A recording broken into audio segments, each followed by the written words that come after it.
Salam jumpa kembali saudara-saudariku yang terkasih dalam Tuhan kita Yesus Kristus. Salam sejahtera untuk kita semua. Berkat Allah yang Maha Kuasa senantiasa menyertai kita. Marilah kita mendengarkan dan merenungkan bacaan-bacaan kitab suci hari Rabu 10 Maret tahun 2021. Bacaan pertama dari kitab Ulangan pasal 4 ayat 1 dilanjutkan dengan ayat 5 sampai 9. Maka sekarang, hai orang Israel, dengarlah ketetapan dan peraturan yang kuajarkan kepadamu untuk dilakukan, supaya kamu hidup dan memasuki serta menduduki negeri yang diberikan kepadamu oleh Tuhan Allah nenek moyangmu. Ingatlah, aku telah mengajarkan ketetapan dan peraturan kepadamu, seperti yang diperintahkan kepadaku oleh Tuhan Allahku, supaya kamu melakukan yang demikian di dalam negeri yang akan kamu masuki untuk mendudukinya. Lakukanlah itu dengan setia, sebab itulah yang akan menjadi kebijaksanaanmu dan akal budimu di mata bangsa-bangsa yang pada waktu mendengar segala ketetapan ini akan berkata, memang bangsa yang besar ini adalah umat yang bijaksana dan berakal budi. Sebab bangsa besar manakah yang mempunyai Allah yang demikian dekat kepadanya seperti Tuhan Allah kita setiap kali kita memanggil kepadanya? Dan bangsa besar manakah yang mempunyai ketetapan dan peraturan demikian adil seperti seluruh hukum ini yang kubentangkan kepadamu pada hari ini?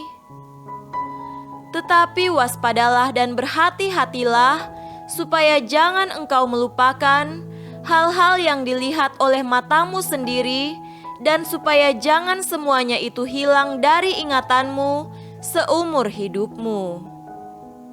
Beritahukanlah kepada anak-anakmu dan kepada cucu cicitmu semuanya itu. Demikianlah sabda Tuhan. Syukur kepada Allah.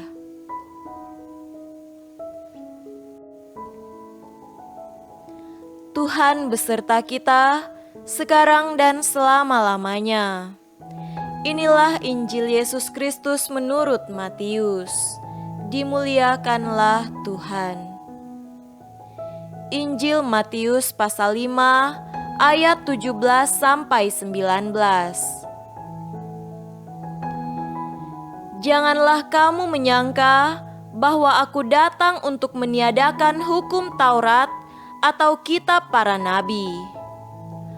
Aku datang bukan untuk meniadakannya, melainkan untuk menggenapinya.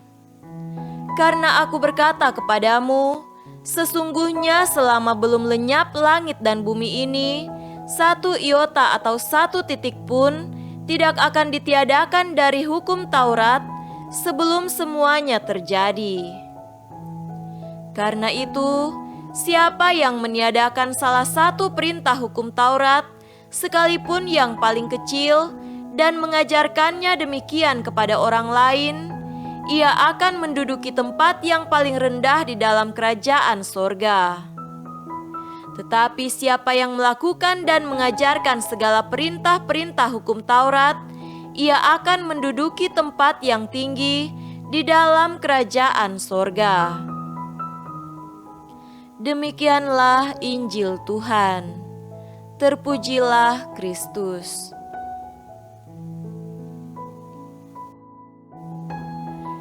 Saudara-saudariku yang terkasih dalam Tuhan kita Yesus Kristus, tema renungan kita pada hari ini adalah hukum dan surga.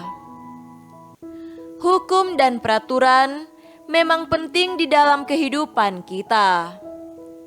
Dengan hukum dan peraturan, maka keteraturan serta ketertiban akan terjadi. Namun, apabila satu pasal hukum atau satu peraturan dihilangkan, maka akan terjadi kepincangan.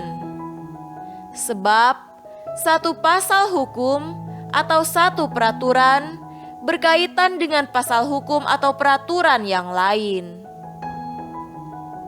Hal ini juga yang dijelaskan oleh Yesus dalam bacaan Injil pada hari ini. Saudara-saudariku terkasih, Yesus menegaskan kembali bahwa Ia datang bukan untuk meniadakan hukum Taurat, namun untuk menggenapinya. Dan hal itu terlihat bagaimana Ia meringkaskan seluruh hukum Taurat menjadi hukum cinta kasih, dan Ia sendiri telah melaksanakannya. Hukum cinta kasih merupakan kegenapan dari hukum Taurat dalam konteks perjanjian baru. Yesus sendiri tidak ingin meniadakan satu titik pun dalam hukum Taurat, sebab seluruh hukum Taurat berisi firman dan aturan dari Allah Bapanya. Melalui pengajarannya sendiri, Yesus sebenarnya mengecam dan memperingatkan seluruh pengajar Israel yang telah menduduki kursi Musa serta pemegang pengetahuan agar tidak sembarangan dalam mengajar. Ia juga mendorong para pengajar Israel untuk mengajar hukum Taurat dengan teliti. Sebab kelalaian para pengajar Israel dalam mengajar juga berimbas pada keselamatan mereka kelak. Saudara-saudariku terkasih, Yesus sudah menggenapi hukum Taurat dan menyempurnakannya dalam hukum cinta kasih. Ia juga menghendaki agar kita sekalian mau mengajarkan dan melaksanakan hukum cinta kasih itu dengan teliti. Ia menghendaki agar kita tidak meniadakan salah satu hukum yang ada karena hukum yang satu berkaitan dengan hukum yang lain.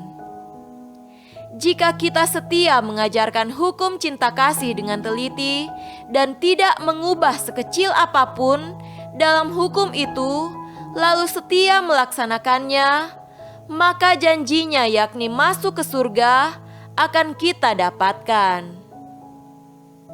Semoga demikian. Amin.